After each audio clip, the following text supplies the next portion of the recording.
Good morning, everyone. It's July 26, 2019. I'm Eric. You have a lot of channels out there telling you prepare, prepare, prepare. And many of these channels throw out theories as to what may happen, myself included. But the more I think about preparing, the more I understand that there is no possible way to prepare for everything that could be headed our way. Some of these channels present information regarding a planetary body or miniature star system known as the Nemesis star system that every so often they interact with our solar system and causes a great number of disasters. Others say it's just a single planet. Others say it's sun cycles. So we really don't know what's going to happen, do we? So how do you prepare for something that you don't know is going to happen? We have the arguments about bug in, bug out. Which do you do? In my humble opinion, the only way you can prepare is to prepare for both things. Prepare to bug in, and when it's time to bug out, bug out. And the chances are you're going to do both numerous times if it's a prolonged disaster. The Bible says that the earth will never be flooded again. But the Sumerian tablets say something else. So which is right? I have no way of knowing, and neither do you. So the only thing you really can do if you really want to be prepared is to be prepared for a big flood, earthquakes, and so on and so forth. How do you prepare for your house being swallowed up by a sinkhole? There's no way to do it, right? You don't know if there's going to be a sinkhole that opens up below you and swallows you and your family in a matter of seconds, do you? You don't know that one of these major fault lines are going to become active and destroy everything around you. How do you prepare for that? A lot of these channels, they are sponsored by companies like Mountain House and among others. Take the Canadian Prepper channel, for example. And I'm not bad-mouthing these guys. I'm merely pointing out that they have a vested interest in making you fearful. And that is, they get sponsored by company X, Y, or Z, and every time they scare the shit out of somebody, that company gets sales. My channel, on the other hand, I don't have companies that I push. There are a couple of prepping items that I do recommend, such as Life Straws and Pro Pure water filters, but that's the extent of my recommendations as far as products go. And for years, we've had our government running around like crazy men, like madmen, preparing huge underground bunkers and among other things, right? So they know something is coming. But what is that something? And we all know that there are at least dozens of theories as to what's coming. Solar minimum, like I said, the Nemesis, Yellowstone, plagues, Ebola, these things. And there's really no way to be completely prepared for these. And how do you know whose information is correct? You don't. Not unless you go back through our history as a species and try to find the cycles that exist within our own planet or solar system. And through that study, you can get a pretty good picture of what could happen, what's not possible, but rather probable. Now, the Sumerian tablets, the biblical records, the Jewish records, the Hindu records, they all more or less match up. They call the gods different names, but at the end of the day, they're talking about the same entities. Do these entities have something to do with these cycles, or are they merely spectators above the earth? Sumerian tablets say that the Anunnaki was orbiting the earth while the Great Deluge was unfolding, and came back to earth afterwards. Is it true? I don't know. I wasn't there. But you get the same story across many, many different cultures. They didn't call them the Anunnaki. They called them something else, but same people, same deities, whatever you want to call them. I prefer people because, after all, they said, let us go down and make man in our image. So I call them people. And in my opinion, they're assholes. That's just my opinion, though. There's a lot of people out there that are willing to worship whatever deity comes from the sky. And that's a big mistake. Worshipping at all is a big mistake. Now, you have people who believe in Yahweh, or what's the other guy's name? I don't remember. The Christian God. You have people that believe in these Hindu gods. You got people that believe in no God at all. You got people that believe in Satan, and so on and so forth. The thing is these characters, and I'm going to call them that because that's what they are. They're characters in old stories. These characters, they ruled over us, supposedly, right? And the point here is, no matter who you worship, no matter who it is, they still aim to rule over you. They still want you to worship them.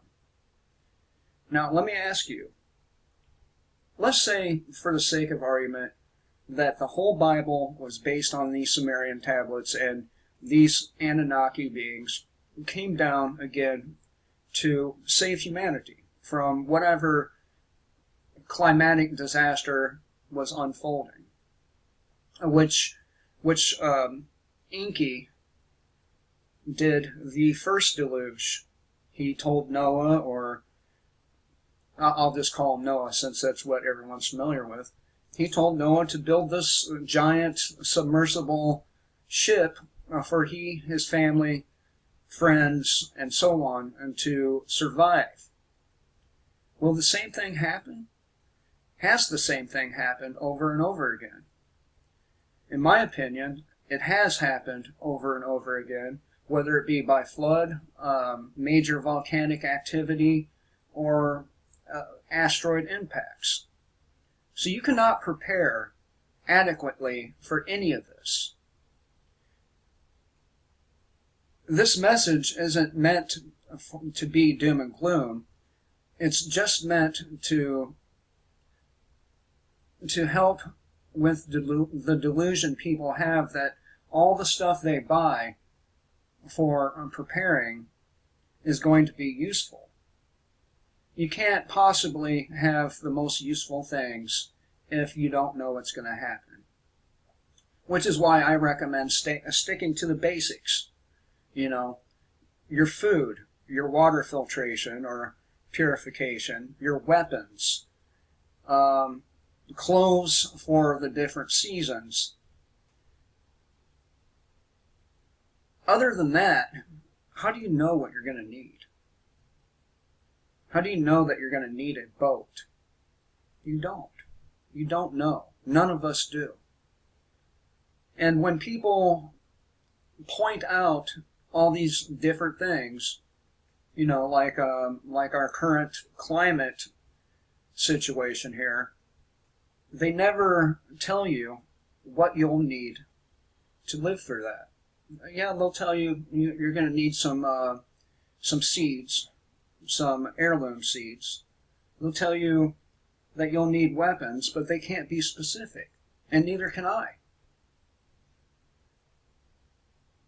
When the end comes, for a lot of us, we're going to be blindsided. It's just going to happen. We're not going to know, and no amount of preparation will save the people who get blindsided.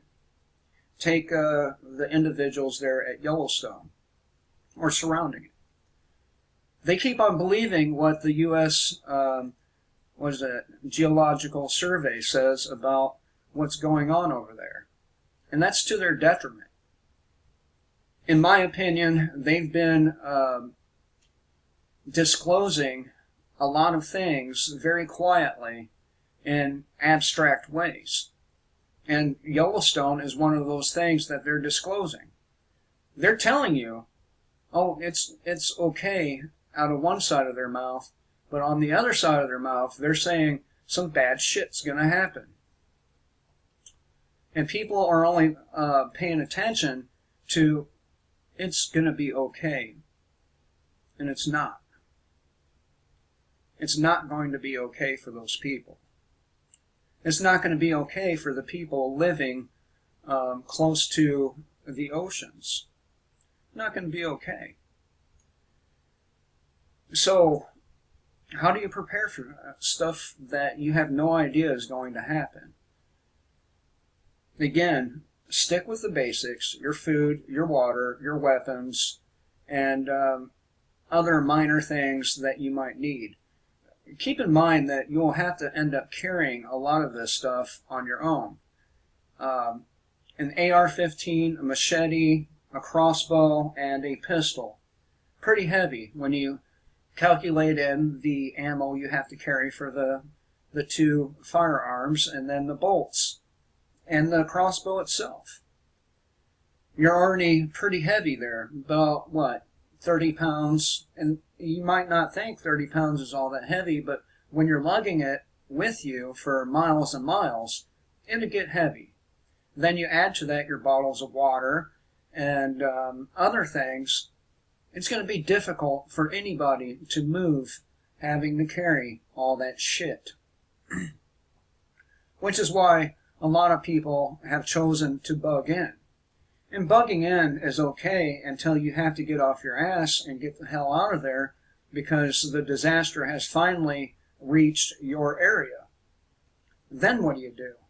If you're not prepared to bug out and only to bug in, well, you're kind of screwed, right? Which is why you should be preparing for both. And in my humble opinion, you will bug out several times and you will bug in several times.